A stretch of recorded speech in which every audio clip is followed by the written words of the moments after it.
In 1985, a family undergoes a tragic event that results in their separation due to an inexplicable incident in a farmhouse. Patrick, the brother, receives a call from the authorities who confess their inability to comprehend the mysterious events surrounding his brother's family. The police investigation uncovers the lifeless bodies of Patrick's brother, his brother's wife, and their daughter. The sole survivor, Patrick's young niece Jane, is found with a blood-smeared face, clutching a razor. Fast forward to 2010, and Jane, now an adult with a family of her own, works as a photojournalist capturing the essence of old houses. Adopted by a foster family after the traumatic incident, Jane's memory of her past is wiped clean. Married to Alan with a daughter named Alice, Jane's relationship with her family is strained due to memory lapses. While exploring houses for photography, Jane and Alice come across a farmhouse that inexplicably attracts Jane's attention. A piece of a toy is found by Alice, who engages in a conversation with no one beside her. Jane, intrigued, calls for records of the farmhouse's ownership. A mysterious package with a child's toy and a centipede arrives, deepening the mystery. Jane remains fixated on the farmhouse. An eerie call distracts her while rushing to pick up Alice, leading to a car accident. Jane sees a blonde girl in danger but ends up in the hospital herself. A strange man, revealed to be her husband Alan, appears. Jane, experiencing memory loss, undergoes therapy with Dr. Liam, recovering her maiden name during the process. Encountering the mysterious girl again, Jane's attempt to interact is interrupted by Alan's call. Jane starts recognizing her family's faces, but she receives another package, a music box dancer, and a photo from 1985 of the farmhouse. Confused, Jane contemplates her situation. Alan hears a bell ring and finds important paperwork outside. It is revealed that the farmhouse belongs to Jane and is her childhood home. Jane, with no recollection of requesting the paperwork, decides to visit her long-lost Uncle Patrick, who has been taking care of the house. En route to the farmhouse, Jane sees the mysterious girl again. Patrick reveals the tragic fate of Jane's family in the house in 1985, but he claims only she knows what happened. Curious, Jane and her family decide to stay briefly. While exploring, Jane senses a presence, leading her to a red balloon with a key and a welcoming note.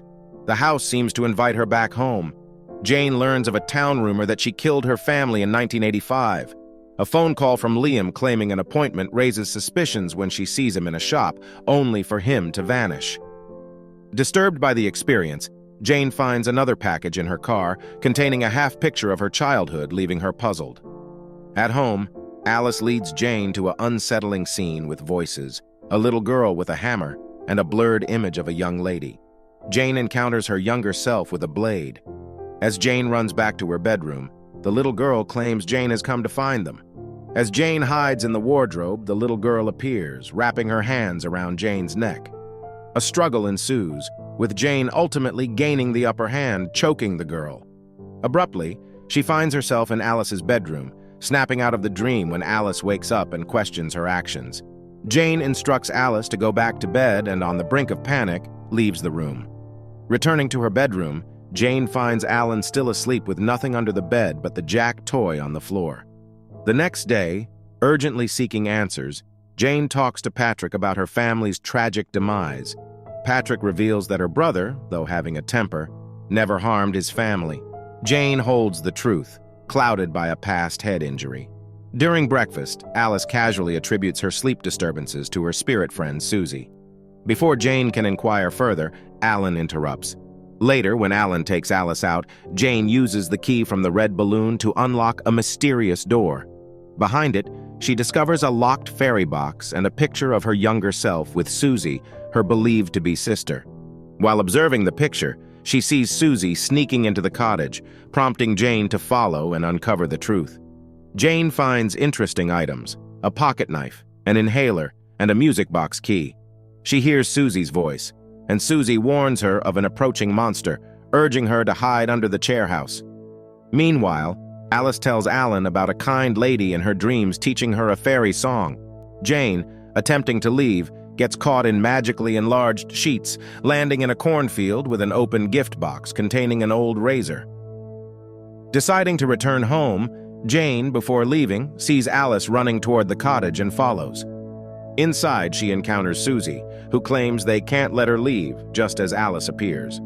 Anxious, Jane unconsciously puts her hands around Alice, but Alan intervenes. While running to the car, they discover slashed tires with Jane swearing innocence. An argument is interrupted by Alice screaming about a man chasing her, the bedroom monster. Jane suddenly remembers Alice's asthma attack. Alan tries to open doors, but they won't budge.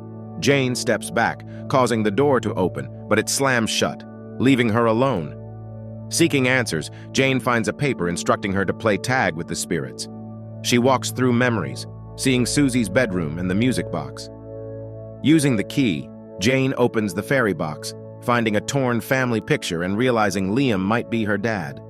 Susie warns of an approaching monster, and Jane hides under the bed, overhearing a man talking to Susie, offering her a gift. Outside, Jane encounters Liam, and they discover the monster is Patrick.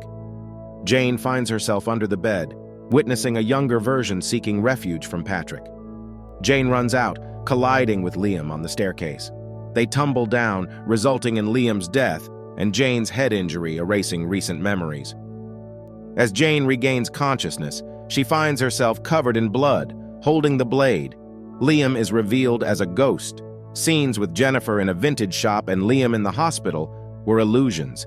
Jane, realizing the truth, is approached by Alan, informing her of Alice's safety with Patrick. Jane runs to Patrick's house as Alice might be in danger. Patrick lures Alice into playing, and Jane and Alan confront Patrick, revealing the truth. Jane strikes Patrick from behind, and he wakes up in Susie's room.